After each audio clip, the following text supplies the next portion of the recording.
Raising the Bets is brought to you by the Star Quest Production Network and is made possible by our many generous patrons. If you'd like to support the podcast, please visit sqpn.com/give.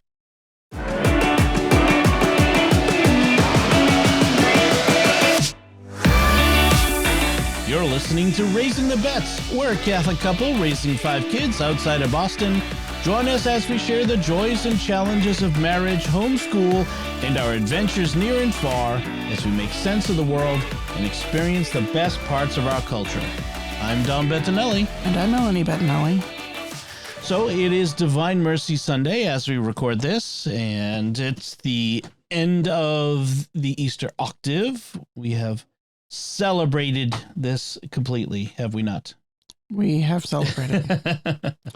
Indeed, we have. I heard someone else saying, I think it was Ed Condon at the Pillar, saying that it can become repetitive, the prayers. Yes. It's the same prayers every day. And it's tempting. He quoted someone else saying, Catholics are good at Lent, but we're not good at Easter. We're good at fasting, and penance, but we're not as good at feasting. At least I think American Catholics. I think Catholics in other countries like Italy, and some of the European countries are pretty good at the feast. But yeah, I think we often have trouble with these holidays, holy days, and this celebration, and we get bored of the repetition. You were saying this week that you had trouble. I always have trouble with Easter week and the repetition. Though this year, and I just want to specify the repetition in like the Divine Office and the Mass readings and that sort of stuff, because it's the same. It's every day is the same day. It's because it's all Sunday. The Mass readings aren't. I don't mean the Bible readings, but the prayers. The Divine Office, when you pray it, it's Sunday week 1 every day for 8 days, and that can be challenging, especially I think when you have ADHD tendencies and your mind tends to wander. Like, one reason why I tend to pick the Divine Office rather than the Rosary is because the variation helps me to focus, and I have a hard time focusing when it's the same.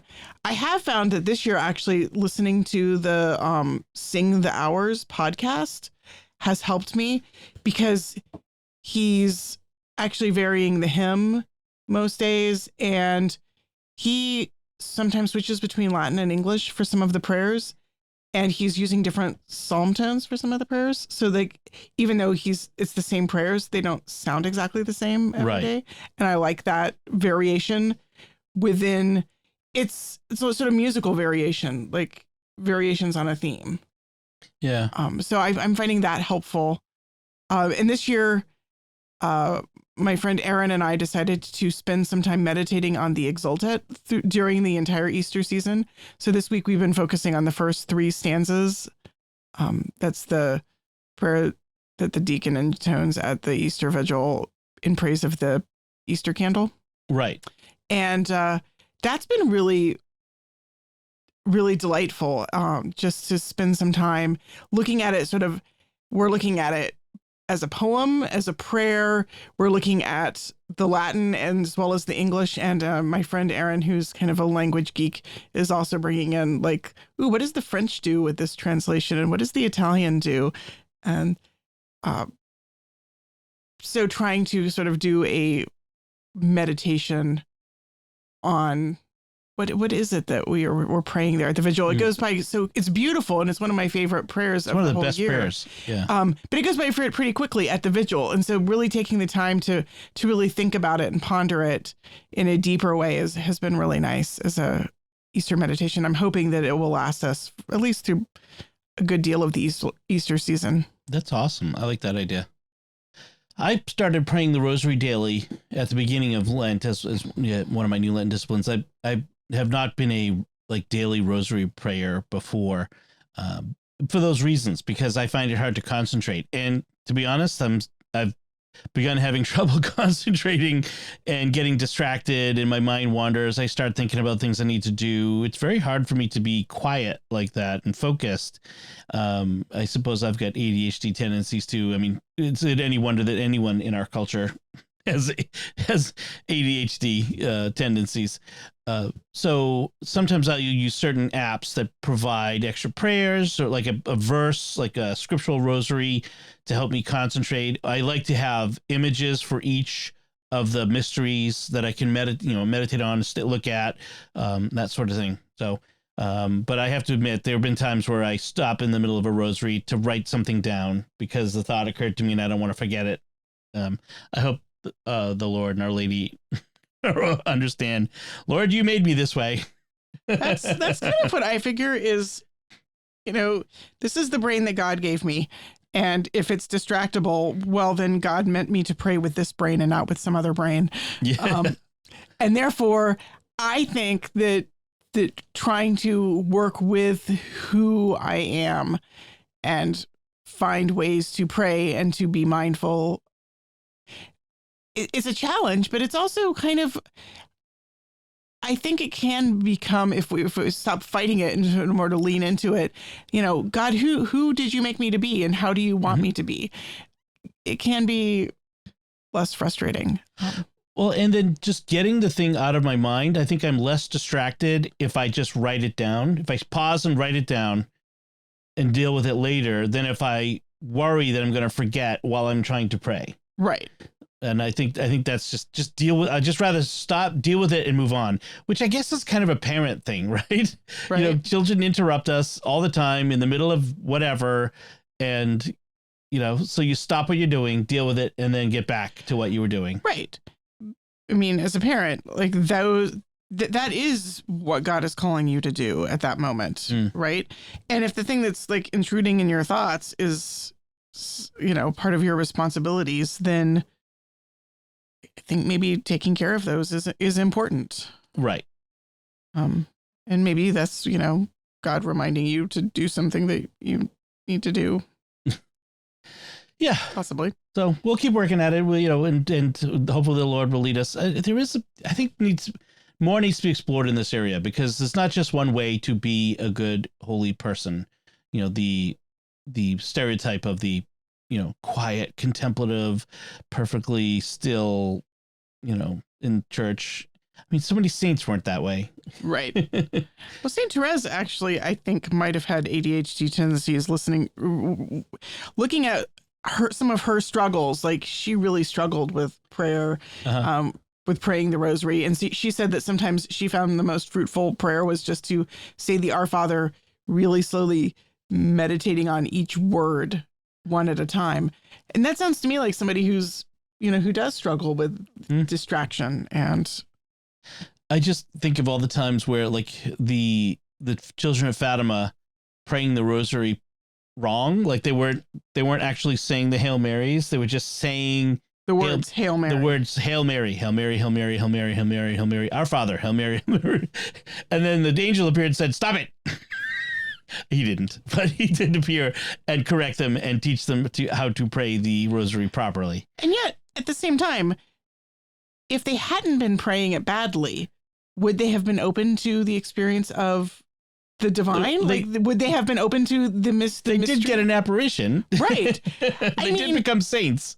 I mean, I think that praying badly can be, it's opening the door. It's inviting God in. And I think praying because it's not so much praying badly as in praying the best way they could at the time. Right. Trying is really. But I mean, objectively speaking, there's something imperfect and incomplete in the way they were praying. Right. In an objective sense. But yet being open and trying and reaching toward God, like a little child, mama, mama, mama, mama, mama. Right. Yes, dear. Don't say mama, mama over and over again. Just just call my name once and then tell me what you want.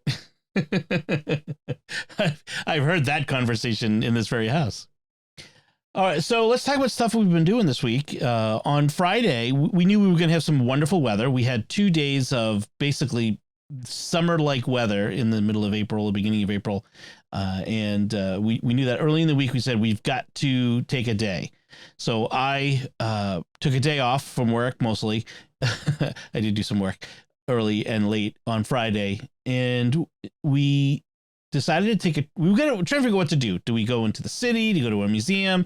Should we go for a hike in the woods? And then we saw that the weather was going to be like 86 degrees was the high on Thursday and Friday. And we're like, hike in the woods sounds really hot.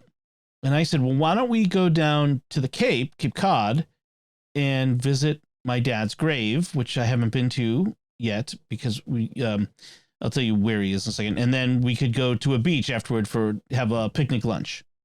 And we thought that was a great idea.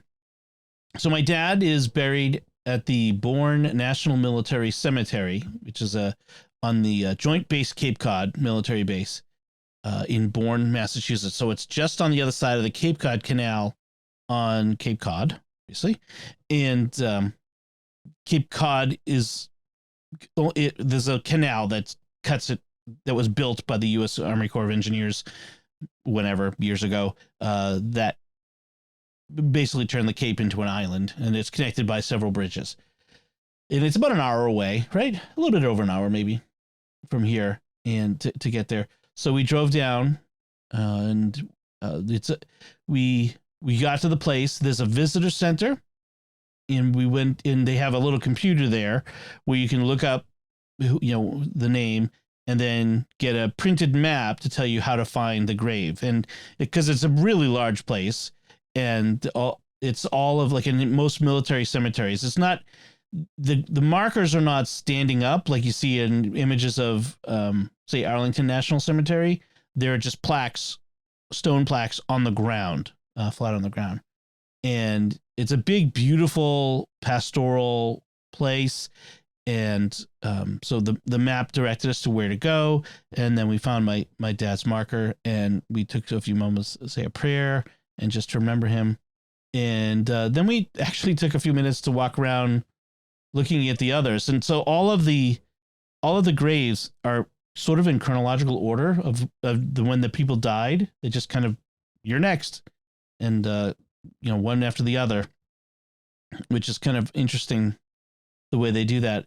And so it's kind of interesting to see the other people around my dad there, and to think about all these men and women who served our country and fought in wars. Most of the ones around my dad were Korean War. They're about that age. Some were World War II, some Vietnam. One guy was Vietnam and the Gulf War, which was interesting. And and say a few prayers for all of them. Like I kind of felt like it was nice too. The kids were all, I'm trying to think of if we'd taken them to a cemetery before, apart from the two funerals. I mean, we've been to cemeteries, just not when we're visiting a grave of someone we knew. Right, not where people we knew, but just visiting cemeteries, looking at the tombstones, praying for the people, but strangers. And cemeteries are usually pretty pastoral, quiet. I mean, we used to go walking with Bella in the cemetery in Salem when she was a baby. Right. Yeah. I mean, I've always liked walking in cemeteries, and so I've definitely taken the kids to visit cemeteries before. Mm-hmm. But this is the first time I think they've been to like a relative's grave. Yeah. And that's different. Very different. So, although some of them we went with to my grandfather's grave up in Danvers. Right, but not a relative. I mean, but not even someone they then, knew. that's not somebody they knew. Right. They never met your grandfather. Right. Or nor did I. Right. It died 2 decades plus before I was born. So, and Ben had an interesting statement about the cemetery. He talked about how he would like to work in a place like that. Yeah, he said it just would be a nice place to work. I think because, it's quiet, it's beautiful and peaceful, and there's a bit of a work of mercy. I think in him there's that sense of serving. It's a way to serve others. Right. I mean, right. Burial of the dead is one of the corporal works of mercy, and to want to do that, I mean, that impulse, yeah, is a good one. And I think there's a natural sense of service in Ben which I think actually it would really suit him if that was something he pursued in the future.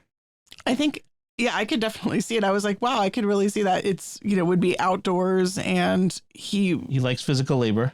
He likes physical labor. He likes being outside. It would be kind of quiet. I mean, there's not a lot of loud noises and stuff in a cemetery. Right. Not a lot of loud conversation. Even among the people who work there, it tends to be quieter and more reverent. And I noticed that they were doing some renovation work in the particular part of the cemetery, the field where my dad is buried. And the guys there, while we were there, were pretty kind of quiet and respectful. And weren't working while we were there. They stopped working as long as we were visiting. And then I noticed as soon as we left, they were burying someone. Yeah. They pulled a coffin out of the truck and they were lowering it into the ground. Right. But I appreciated the fact that they were giving us space. Yeah. And, waiting. Yeah. The way it works is when there's a burial at the military cemetery, there's a committal ceremony at particular designated chapel-like areas in one part of the cemetery, and it's a precise military operation as you'd expect, and but they're buried later. You have the ceremony, then you leave, and then they'll bury them later because, like I said, they're all buried consecutively, and they'll have multiple people buried in one day. Sometimes it looks like. One right after the other. Right. So then after that, we went to, Bourne is right next to Falmouth. So we're heading to one particular, I picked a beach at random, just, which beach should we go to? We were thinking about this one beach, and that's like a 35-minute drive. So that's kind of far, and the kids are hungry. Oh, what's closer? Like, oh, this beach over here looks interesting, and it's a public beach, so let's go over that. And then we started driving that direction, and then we realized. Then I suddenly, out of the blue, went, wait, who grabbed the bag with the bread and the chips in it? So we were, like you said, picnicking. I did not think of it until that moment. Yeah, we were going to do cold cuts and like peanut butter and jelly sandwiches that we made. Like I had a cooler full of all that stuff, but we had a separate bag that had chips and bread, the bread for the sandwiches. And like, oh, great. So, we had to pivot, and I told you to look up any nearby markets or grocery stores, and you found one. And so we got off the road and drove over to this one particular one, the Falmouth Market, which was busy. Super busy. It was. It must be a really popular place for people to go. They look like they sold sandwiches and other food, like prepared foods, in addition to being like a market. Yeah, people were buying like pizza by the slice. Right. So you got the bread and the chips and then I while you were in the store, I was looking to if there was anything close for a beach, and so we found this one place called Chappaquiddick Beach. And just went. And this is the nice thing about Cape Cod. There are all these little beaches everywhere. And like there are the big popular beaches, and then there are the town beaches where you have to be a resident to go to. And then there are all these other little beaches that are kind of scattered about that are public beaches. And especially if you go off season like we are now, you can park and pretty easily and get access. And so that's what we did. And it's this little spot, and this may be like 25 parking spots. And there were a bunch of people there because, like I said, the weather was amazing. Right. And it's the kind of place you couldn't visit during the summer season because it would be closed. Well, it would be too busy. Or you'd have to pay for parking, or it would be resident only. Yeah, it was one of those things. One of those scenarios. So, but there were a bunch of people there. No one's swimming. I don't care how hot it is. You don't swim in the Atlantic. And there was one woman. Oh my gosh, she must have been Canadian or something. Because it was like a quick dash in and then dash out, and she was shivering. But yeah, there's always someone. Guy. I mean, I was waiting for one of our kids to go diving into the water. So we made some sandwiches, ate them on the back bumper of the van or the side door open in the van, and then you took all the kids for a walk down the beach, and I just kind of hung out by the car reading my book, and it was nice. Beautiful day. It was gorgeous. Yeah.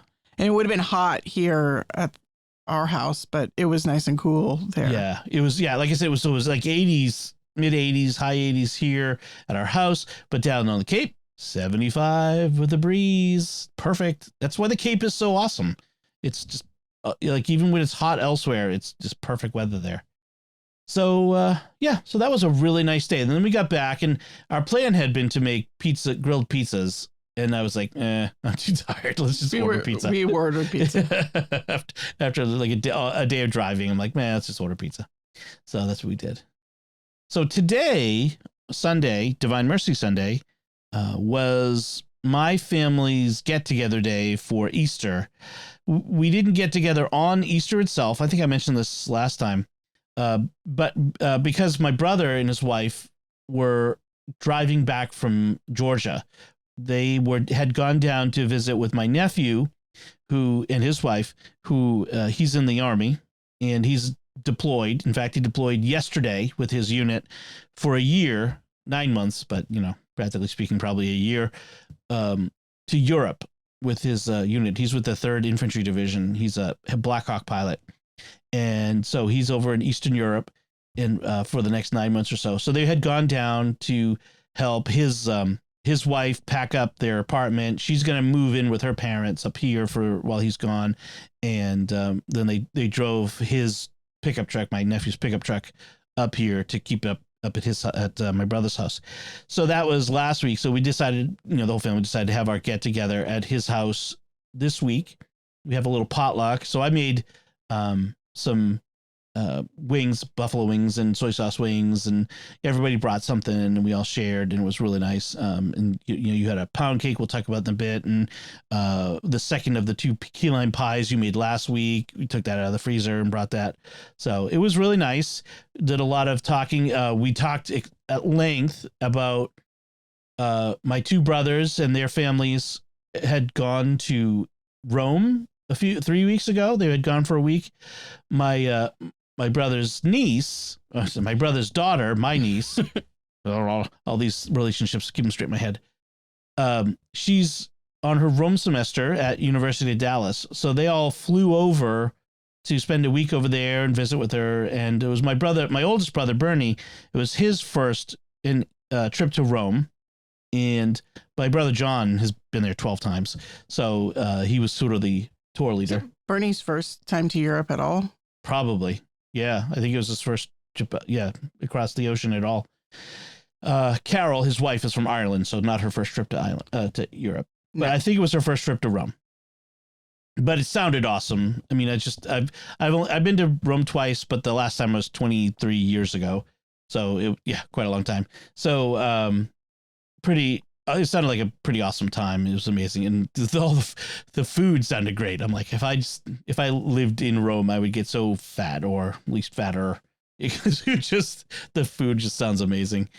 And then we talked about upcoming weddings. We had 2 family weddings last year. We got another one this year, maybe more. We're kind of in that stage where all the nieces and nephews are pairing off with their future spouses and starting their own families. Yep.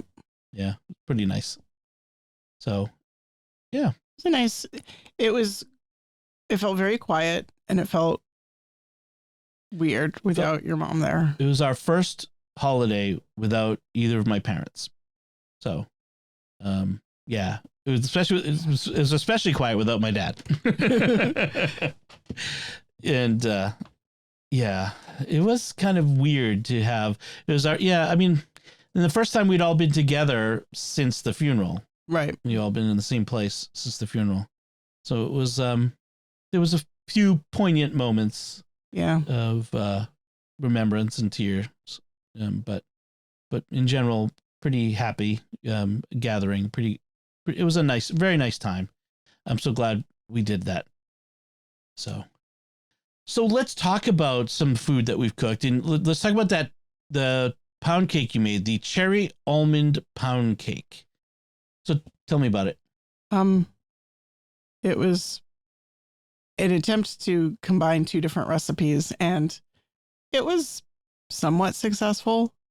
So the 2 recipes were a velvet pound cake from King Arthur Baking, right, and a cherry almond pound cake from katiescucina.com. Yeah, and it was okay. It wasn't what I had envisioned. Why did you try to combine these two recipes? What were you trying to accomplish by bringing in the velvet pound cake? What was it about the other one that you didn't feel like it was sufficient? I don't like you're asking me to reconstruct a thought process. No, I'm just curious, like, because it's several days ago. This one is clearly a cherry almond pound cake. It's like 2 sticks of butter, 1.5 cups of flour, cup of sugar, almond extract, eggs, salt, and dried cherries. And where's the almond extract? Whereas the velvet pound cake is butter, cream cheese. Did you add cream cheese? I did add cream cheese. I think I was really enamored of the King Arthur's, and I kind of had more but you wanted something more than confidence. Just, yeah. I had more confidence in the King Arthur's proportions, just because I feel like King Arthur is they're a professional kitchen, right, test kitchen, etc. However, by adding in the cherries, I kind of added in a wild card, so that doesn't necessarily like I messed with. So what did you feel was insufficient? What didn't work? It wasn't, you said it wasn't as moist as you wanted? It wasn't as moist as I decided to try to amp up the moisture by pouring what do you call it? So soaking the cake. So there's a technique where after it's cooked, when it's still hot, you poke holes in it with a toothpick and you pour some liquid. Some liquid in it. So I did like part simple syrup, part amaretto liqueur, and it only really soaked like the top. I felt like the only really could taste it in the top like inch or so of the cake. You could, in fact, you could see it when you slice the cake. There's like an inch of where it's soaked in. So I don't know how to get it to penetrate deeper. Maybe I needed to use more. It was pretty wet. Yeah. That's the thing is it would be a pretty wet, like you'd have to make a cake that's, I think, fairly dry to absorb all that and not turn into mush. Like the cake itself, like, don't you do that with like tres leches cake? Like you make a cake and then you pour. Well, but this is a technique that's specifically used with pound cakes. So, okay. A pound cake is a fairly dense cake. Anyway, I had soaked my my cherries, but they were still a little bit on the dry side even after I had soaked them. So I don't know. It's just I didn't feel like the flavors popped the way I would want them to. Oh, I mean, sure, I liked it. It tasted good to me. I understand you were looking for a particular like wow factor that maybe it didn't have. I think it was a good cake. Trying to figure out like what it would take to adjust it to make it more like what you were envisioning. There's a real art to that. To understand that sort of thing.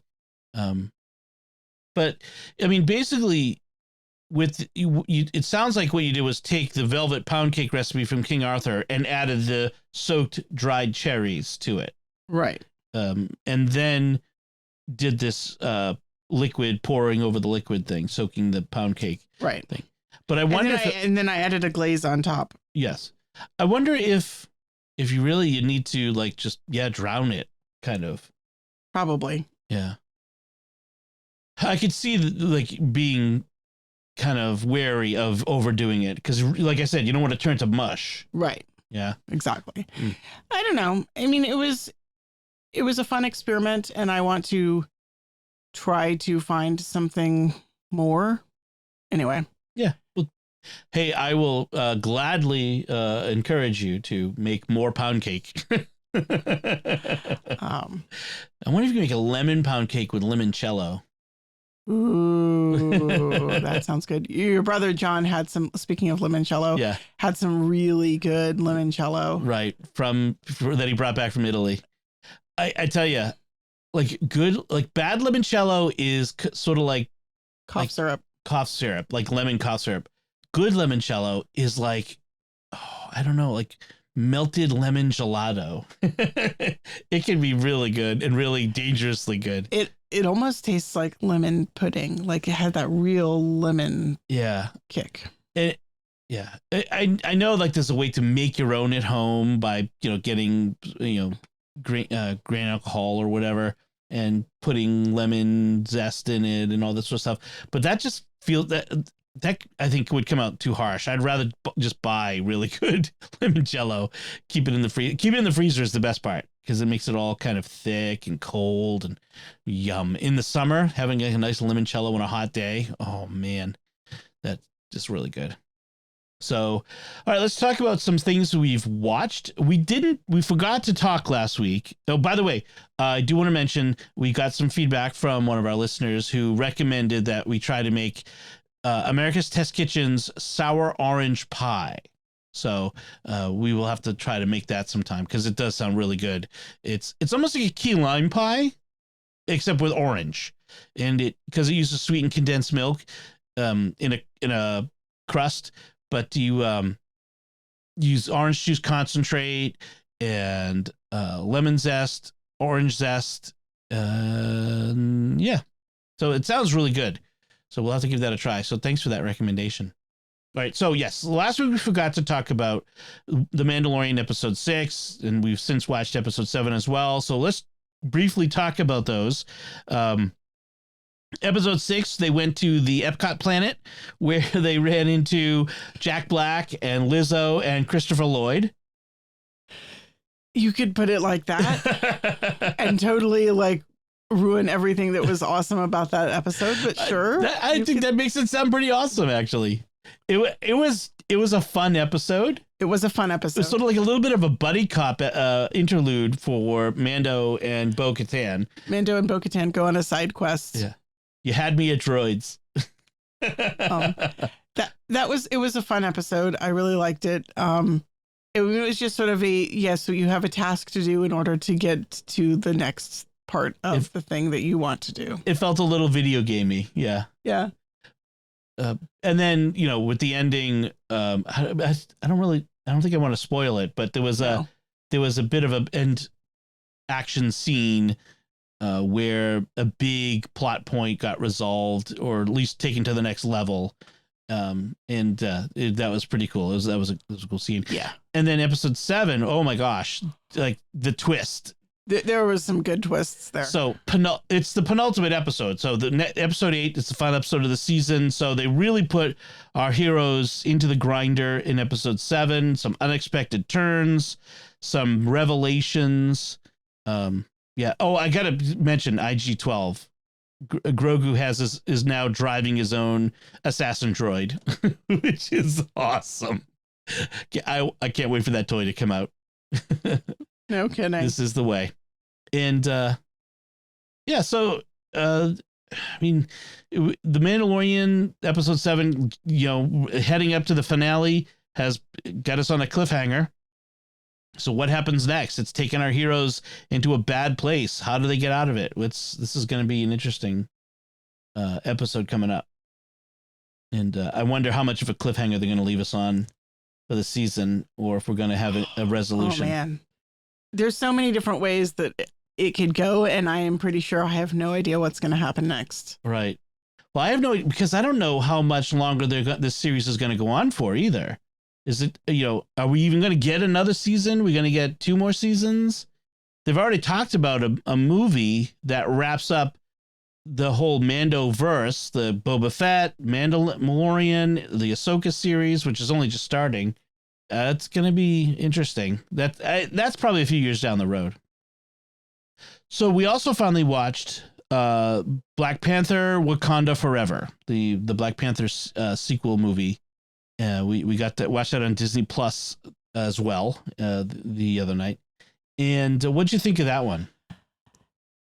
It was good. I mean, it wasn't my favorite, but I didn't dislike it. It felt like it was not as finely honed as the original Black Panther. I mean, I think anything without Chadwick Boseman is going to be. They had an impossible task. Right. Yeah. I like Shuri. The actress, yeah, the character and the actress who plays Right. her. Yeah. She's and I think she went on an interesting character journey. Yeah. It was a lot of movie about faith. There was a lot of faith in it. It was a lot about faith. It was a movie about grief. It was a movie about loss. And it was a movie about how to channel one's grief and loss in a way that's not destructive, which, I mean, this is a theme that Marvel has come back to over and over again, hasn't it? I mean, it's kind of an overarching theme of the series in a way. And I liked the way they explored that.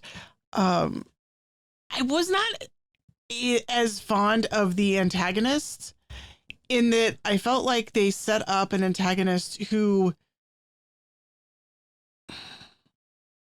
they wanted to make the antagonist not a villain, and yet they kind of have to be a villain. And I felt like there was no way to resolve it that was going to be satisfactory. Right. Well, yeah, I mean, because they created a really super sympathetic cause for the villain to be representing. Well, Namor is a character out of the comic books. Right. And he is like this in the comic books, apparently, where he's sort of a gray character. He's not good. He's not evil, but he's sort of in the middle. Right. And I guess that ambiguity is frustrating to me. I kind of prefer, I mean, I don't mind villains who get reformed, but it felt like they didn't want to set him up as like a sort of Darth Vader character who is like a good guy and then he falls and then he like is redeemed. It felt like there was not really much potential for redemption in the way they were telling the story. It was instead, he's still stuck in limbo. Right. He's neither good nor bad. He's neither resolved his conflict nor is he like turned to the dark side completely. And I felt like the cultural issues that they're exploring felt like they kind of muddied the waters in terms of what they're doing with the character. Right. I mean, because his people are sort of Mayan. Yep. And I think that we are sort of culturally predisposed to want them to be like sort of the underdogs. We want to cheer for them because they've been oppressed. They were like, his origin story is sort of like, you want to be sympathetic to him. And yet he's kind of not really all that sympathetic because he wants to burn everything down. Right. I mean, they made him, I'm going to destroy the world except for my country and yours. That's kind of a dumb. I mean, I suppose it's not that different from what they were doing with Killmonger. But with Killmonger, there was sort of that personal vengeance motive. You know, my uncle killed my father. It was almost a Hamlet sort of storyline. And he had more of a tragic story. I mean, Killmonger had a tragic story. He was sort of a tragic anti-hero type. Yes. Whereas I feel Namor is not really fish or fowl. See what you did there. That's even better than I first thought. Yeah, he is neither fish nor fowl. I mean, it had lots of cool technology. We got Martin Freeman as Ross again. With the bizarre American accent he does. Like, it's a good American accent, but it's just bizarre to see Martin Freeman doing one. Yeah, the cast was great. Angela Bassett as Queen Ramonda was really great. I like what they did with Queen Ramonda in this. She really took center stage, and I like what they did with her character. I felt like she has been in the background sort of as the Queen Mother in the original Black Panther movie, and here she really got to shine as the ruling queen.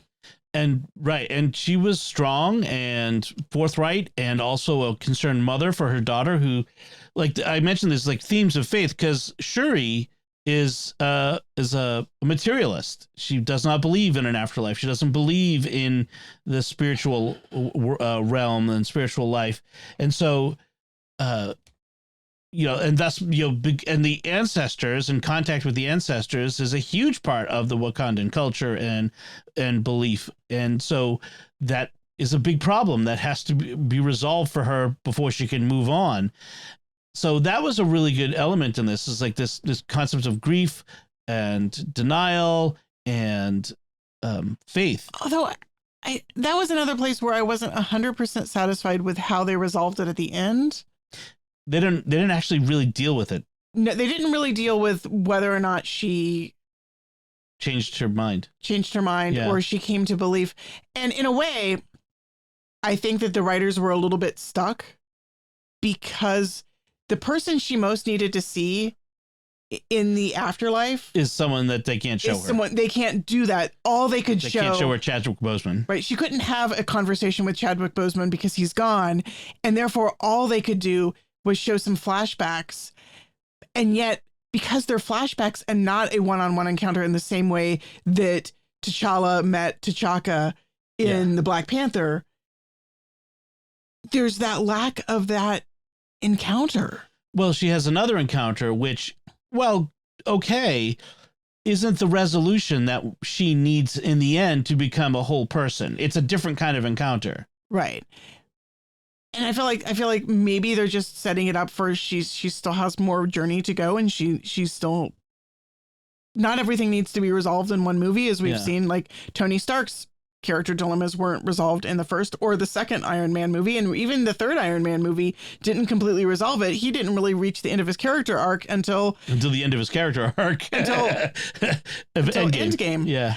And so I think that on one level, I want to give Marvel the credit for having these complex characters whose arcs span multiple movies. That is a bold move, and it allows for deeper storytelling. Like, I feel like if you consider Tony Stark's character arc through the 3 Iron Man movies, plus the Avengers movies, and the Captain America movies, you really get a complex character who has time to grow and change and deepen and develop. And I like that.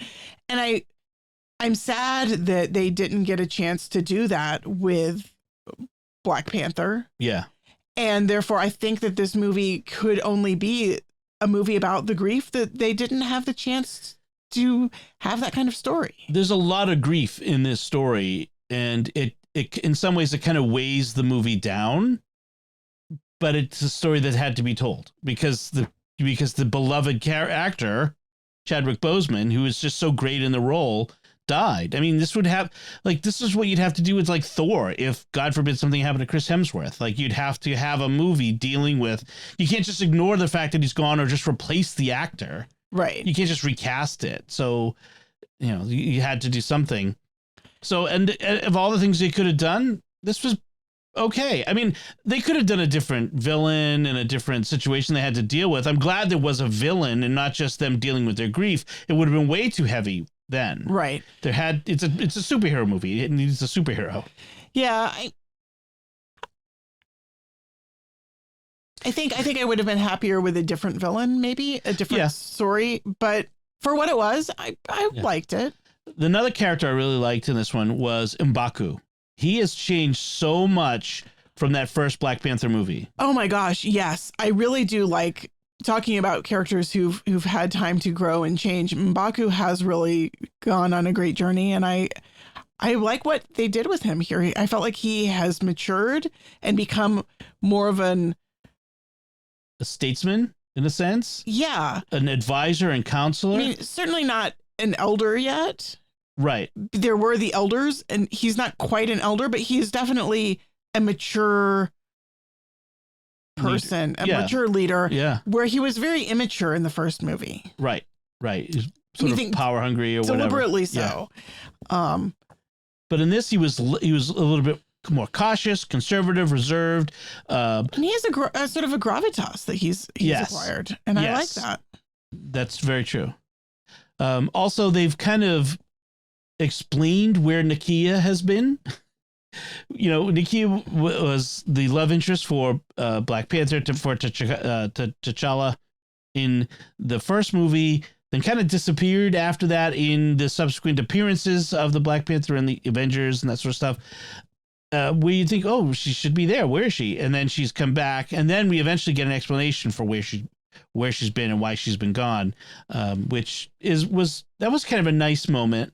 I'm glad to see her back, and I think that they could be doing some interesting things with her character in the future. I think she's very interesting, and I also think they're going to do something interesting with Okoye, who's now the Midnight Angel. She's got that suit and that sort of thing. So that could be an interesting new character we could see doing things, which I gather is out of the comic books.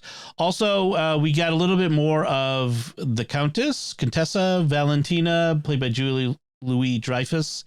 We get a little more understanding of who she is. She's been in a couple of things so far, mostly Disney Plus series. And they've mostly just been teasing her character. Like, clearly she's going to have to feature more prominently in the future. And she's kind of a dark figure. I mean, she's not all dark. She's director of the CIA, I gather. I think that's what they made it out to be. She's the director of the CIA, but she's been recruiting. She recruited U.S. Agent, and she's recruited Yelena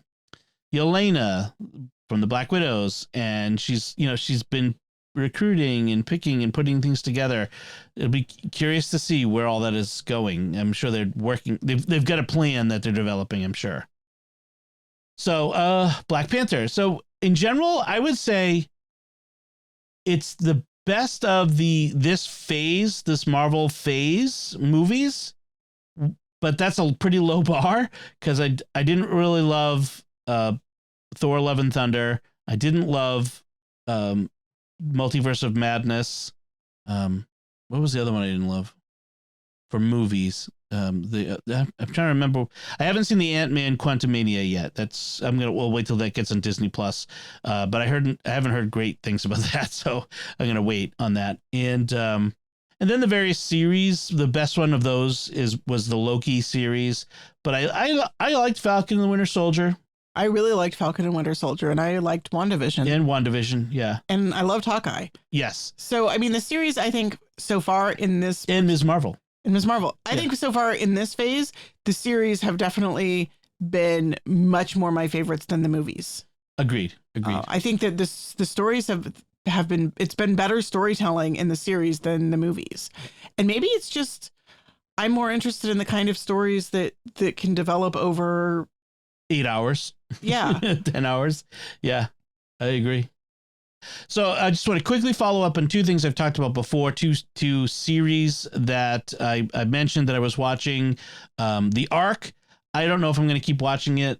The acting is pretty bad, honestly. Like, some of the acting is okay, but there's some pretty bad acting and some pretty bad writing.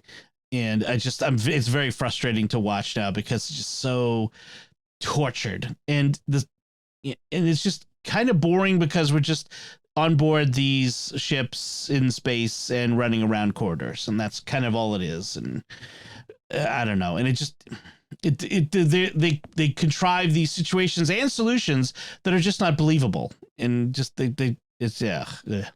So I don't know. I think there's like maybe 1 or 2 episodes left in the season, and I'll watch that, but I don't think I'll watch any more future seasons. I did finish on Netflix The Night Agent, which I was mentioning about the FBI agent and the White House and that this conspiracy in the White House. That was really good. Some surprising developments, surprising deaths, and pretty good resolution. There was the final climactic action sequence really stretched believability, but that's okay. It was not so much that I couldn't accept it, and it was good. And then there's a promise of future seasons that they've hung out there, so hopefully we'll see more of that. But I did like it. That is one that I felt was pretty good, and I would recommend it. So that's 2 things. You said you had some books that you finished. I have. This was sort of a week for reading short, quick kidlit. So I read Tom's Midnight Garden by Philippa Pierce. Yep. And this is a sort of a classic children's fantasy. I want to say it's from It's old. It's old, like the 50s, maybe. I'm trying to find a date, and I'm not seeing it. Tom's Midnight Garden. This is riveting podcasting. Philippa Pierce. Yeah, it was originally in the 50s. Okay. And so it's sort of a classic story trope. A little boy is sent away from his mom and dad and younger brother because younger brother has measles. And so he's sent to live with an aunt and uncle. This is sort of a British literature thing, isn't it? The child who's sent away because somebody else is sick. Right. I mean, and in the time before vaccines, this was a fairly common thing, like quarantining kids. And so he's sent to live with a childless aunt and uncle who live in a very boring apartment. And it's ruining his plans for the summer where he and his brother were going to build a fort in their backyard. And at first he's very glum and sulky. And then he discovers that there's a garden outside the back of the flat that's only there at night, and it's not there during the day. Oh, fascinating. And so he's sneaking out of bed every night to go play in the garden, and somehow time doesn't pass. No matter how much time he spends out in the garden, time doesn't pass, and he can slip back into bed, and it's the same time, not very long after he left his aunt and uncle's apartment. And he goes on adventures, and I really liked this one. It was one of the best books I've read in a long time, like in terms of children's literature. Evidently, it's a classic, even though I've never heard of it. In terms of like, it's very well respected by a lot of people who write and read children's literature. So I was really happy to stumble upon this. And then Lucy read it too, and she enjoyed it. Mm-hmm. I'm not sure if I'm going to be able to get the other kids to read it. Anthony kind of looked at it and go, "What's it about? A garden? No, thank you." What's it about?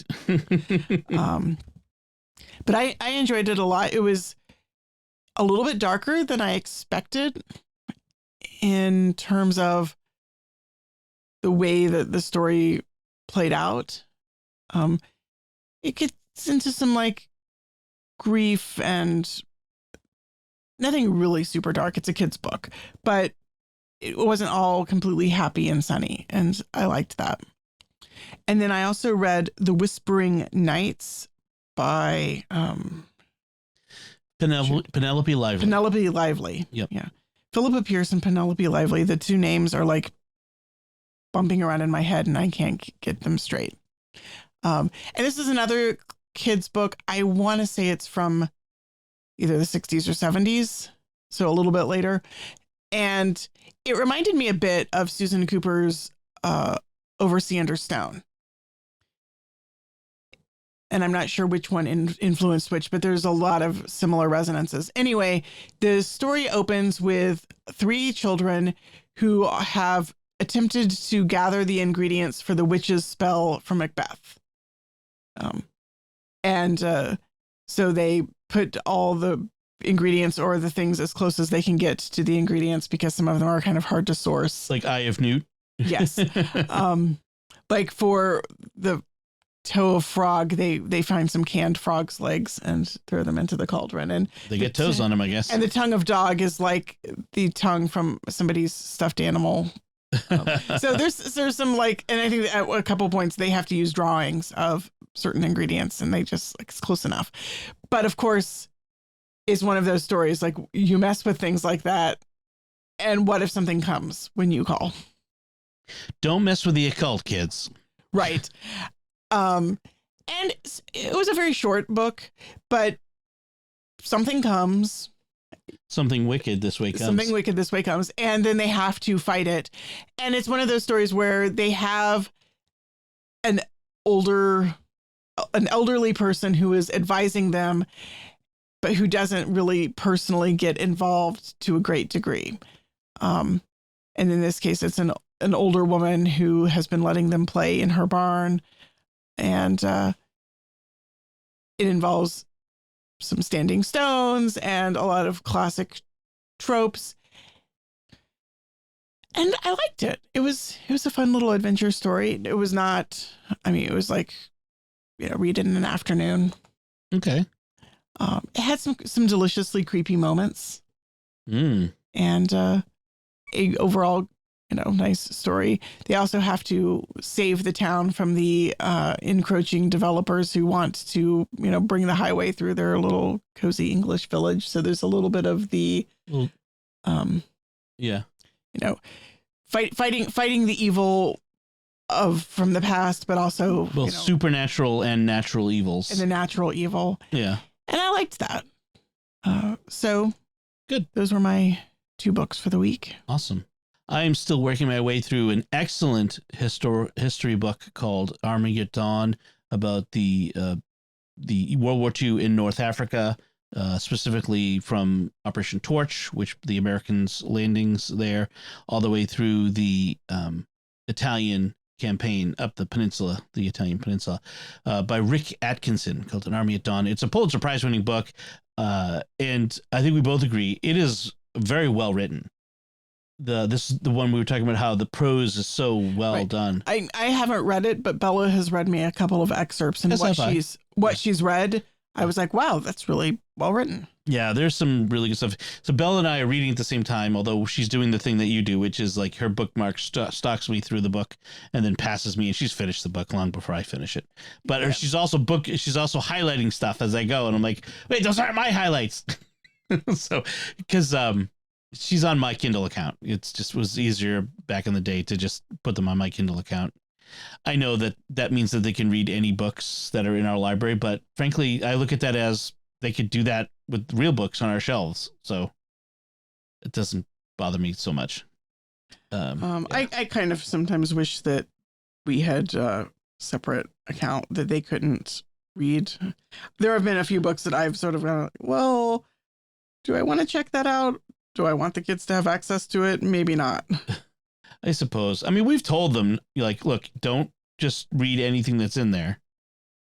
But Bella, I trust. It's the curiosity in the others. Curiosity in some certain younger people. I have to admit, when I was a kid, I sometimes picked up books that I saw laying around and read them and was exposed to things that maybe I should not have been at the time when I was too young. So, yeah. Entirely possible.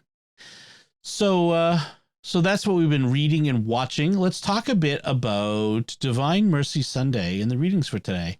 I have to admit, I didn't get notes from the deacon's homily today. He had there's 3 things, bump, and I got the first thing written down. And by the time I got that recorded, he was on to something else, and I'm like, oh, I guess I'm gonna miss that. And then I just didn't write anything else down from the rest of that. But there is some interesting reflections on the readings for today and how they go along with divine mercy, the idea of the divine mercy. And I like to sometimes look at Scott Hahn's website, the stpaulcenter.com, stpaulcenter.com, for biblical theology. And he has a section called For Priests, where he does Sunday Bible reflections. And frankly, it's supposed to help priests write their homilies, but I frankly find it an interesting way to reflect on the gospel, the readings for the Sunday. So his reflection here talks about how the readings kind of give us a window into the life of the church after the resurrection. The first reading shows the communal life of the church in the Acts of the Apostles. They devoted themselves to the teaching of the apostles, to the communal life, to the breaking of bread, and to the prayers. I mean, basically to catechesis, evangelization, and sacraments. I mean, that's kind of how that comes together there. So it's the family life of our first ancestors in the household of God, as Scott Hahn talks about. And we also see that in the second reading with 1 Peter. Actually, it's not in the second reading itself. It's actually, he references something in 1 Peter 4. The second reading is only from 1 Peter 1. And then we see in the gospel a appearance that's kind of like it's a mass, because they take place on Sunday. The appearance of Jesus. Jesus shows up. They're having a meal, and Jesus shows up. Like, hey, we have a meal, and Jesus shows up. That's called the Mass. And he comes to be with his disciples, as Scott says here. They rejoice, listen to his word, and receive the gift of his forgiveness and peace. He offers his wounded body to them in remembrance of his passion, and they know and worship him as their Lord and their God. That's the Mass in a nutshell. And then, of course, we have Thomas's famous doubting. But really, it's a profession of faith as well. Because when Jesus comes, Jesus says, put your finger here, see my hands, put your hand in my side. But Thomas doesn't record that he does that. It records him saying, my Lord and my God. Like, he believes. He doesn't have to follow through, like, because he had said the previous Sunday, hey, unless I can put my fingers in there, and put my hand in his side, in other words, to make sure he's not in a hallucination or a ghost or some kind of vision, but make sure he's real, then I'm not going to believe that. But it turns out that he doesn't need those things. He does see the Lord and believe. He doesn't have to touch and believe. But Jesus does say, blessed are those who have not seen and have believed. So, I never really got that he didn't actually do it. Touch. Yeah, it doesn't say that he does. Jesus tells him to. Put your fingers here, see my hands, bring your hand and put it at my side. But wouldn't you do it if Jesus told you to? Well, I mean, or you would just go, oh boy, I made a mistake. I believe, my Lord and my God. Because it doesn't, like, maybe he did, maybe he didn't. But the text doesn't say he did. Right. And it would. It doesn't have to, but it could have.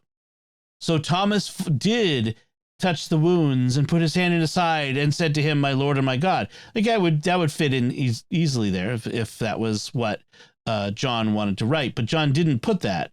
He put Thomas simply answered him and said to him, my Lord and my God. So, I mean, would it have been better if he just believed? Yeah, I guess. That's what Jesus is saying. If he just believed what the others had told him. But the fact is the others saw Jesus. They didn't not see, but get told about it and believe. It's not like the others had done something better than Thomas did. Thomas did exactly what they did. He saw Jesus standing there and believed. Right. He didn't get a chance to be there when the others were there. Hey kids, don't miss Mass. Where was Thomas the week before? Which is, who knows? I mean, it doesn't say why he wasn't there. Maybe he couldn't make it. Maybe he was being hunted by the Romans or something. So I did like that. Maybe he went out to get food. Yeah, he was doing the Uber Eats run. Peter hadn't told me to get the extra ketchup. So I guess, there's not much more to say. I mean, I do like the fact that it does say Jesus did many other signs in the presence of his disciples that are not written in this book. But these are written that you may come to believe. And interesting how it follows up from, blessed are those who have not seen but have believed. And so these are written so that we may come to believe. Right. Yeah. So we are given we're told, like the other apostles told Thomas, will you believe? It's sort of a challenge that John is laying out for us there. So you're in the Thomas position now. Are you going to persist in your unbelief, or will you believe? Based on the testimony of others who are trustworthy. So, nice. Anything else? Not really, I have to say. I'll let you take that one. Okay. That's fine. All right, so we'd like to take a moment to thank our patrons who make it possible for us to create Raising the Bets, including Erica P., Jonah M., Jonathan L., Father Paul H., and Sydney O. Their generous tax-deductible donations, which is appropriate on this day as the episode releases, is tax day in the United States. So your tax-deductible donations to our 501c3 nonprofit at sqpn.com/give make it possible for us to continue Raising the Bets and all the shows at StarQuest. And you can join them by visiting sqpn.com/give. And that phrase, by the way, that will help us continue raising the bets. That is a bit of a pun because it literally is true. Your donations pay my salary because this is my full-time job. And that helps us raise our family. And we do pray for all of you who help us in this. I mean, I pray for you all every day, not just those who give, but also all you, our listeners. We really do appreciate you. And we hope that these podcasts, all the shows that we do, edify you, help you grow in your faith, and make your life better. Well said. And that's it for this time. Find links from our discussion in our show notes at sqpn.com/bets. That's BETTS. Send your feedback at the StarQuest Facebook page, facebook.com/StarQuestMedia. Send us an email at bets@sqpn.com or visit the StarQuest Discord community at sqpn.com/Discord. Until next time, I'm Dom Bettinelli. And I'm Melanie Bettinelli. Thank you for listening to Raising the Bets on StarQuest. Here's another podcast on the StarQuest network you're sure to enjoy: The Secrets of Movies and TV Shows. Find it wherever fine podcasts are found or at sqpn.com/secrets.